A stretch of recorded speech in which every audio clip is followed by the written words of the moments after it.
रुक जा आओ हे नहीं आओ आचारा मिलेगा आचारा में आचारा मिलेगी एक की ओर से ना एक की ओर से दोनों की ओर से मिल तब ना हम भाग जाए कहाँ भागा था भाई हम मिलन करे तो के हैं ना हो खेत मजा ना भाई क्या आज पहिला मिलनवा कि पहिला स्केल के बोले के कोडे बोले हां कि पहिला मिलन बा अच्छा दिला के कि तोरे बोल टूटता हज सज दिया ये राजा कि आज पहिला मिलनवा मिलन सवा के धरंगे कि मोरा हम सब खा जा आज सखीलनवा मदनवा कि सुनी सुनी भगवान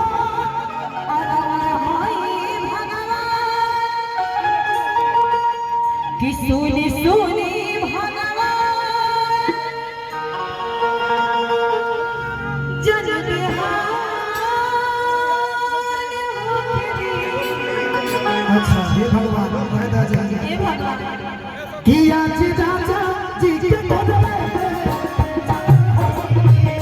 आज राजा जी के बोले कि आज पहिला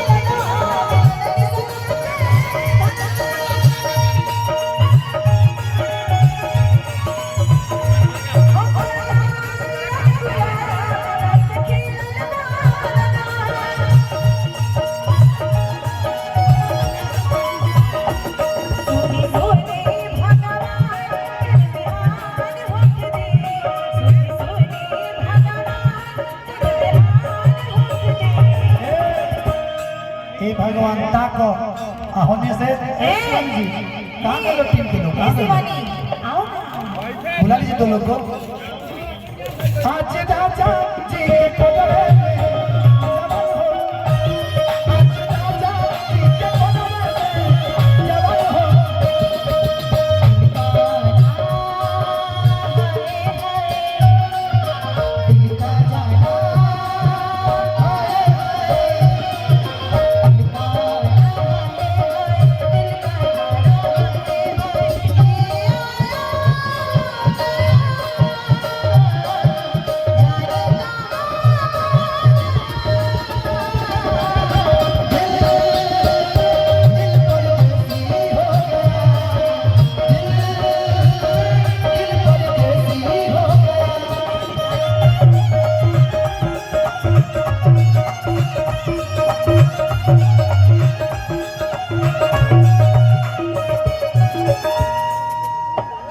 इधर आओ इधर उनके छोड़ दो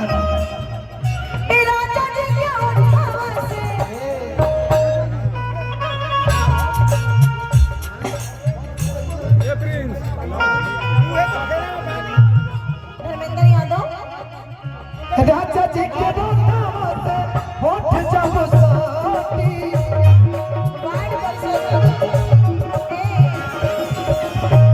वार्ड परिषद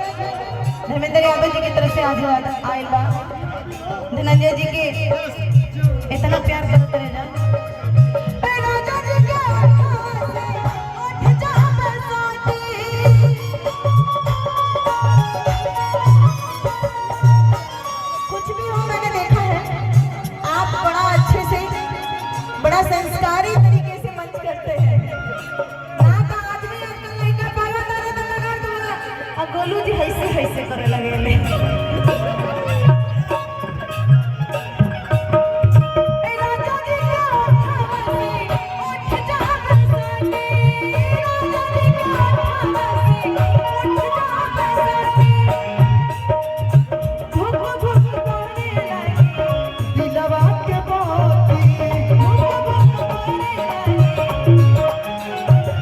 दया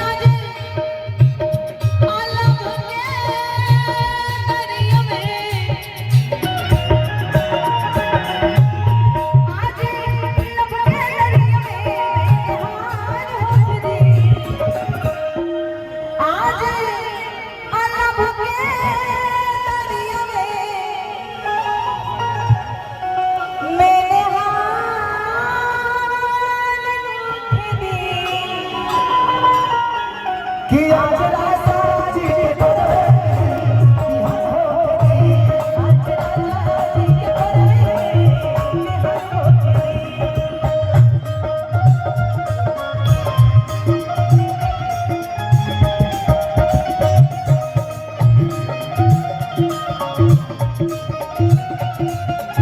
क्या बात है?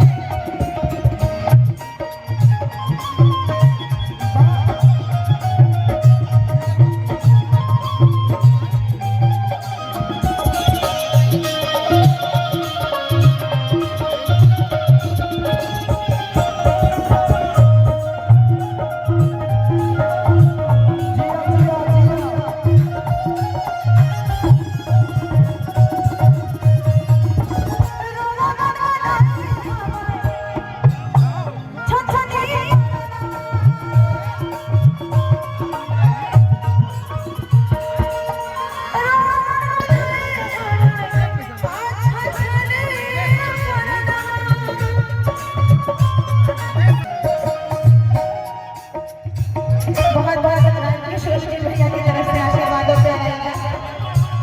परमाना आने की तरफ से किशोर भैया की तरफ से आशीर्वाद। चल पकड़े के बहुत लोगों का आशीर्वाद और प्यार आ रहा है। आप लोग फर्स्ट हैं, इन लोग मुड़ गए।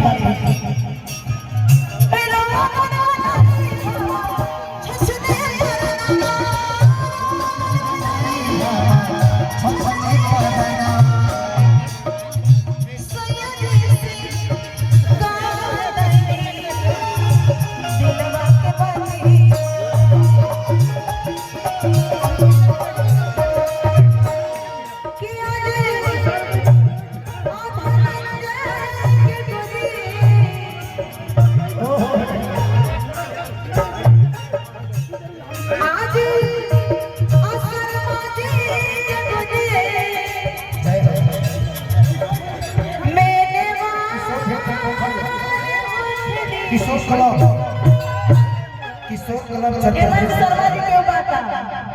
तो फिर किया आधा धंधे की बुद्धि मेसियान मुख दे उड़ा दा हाँ देखो कि आज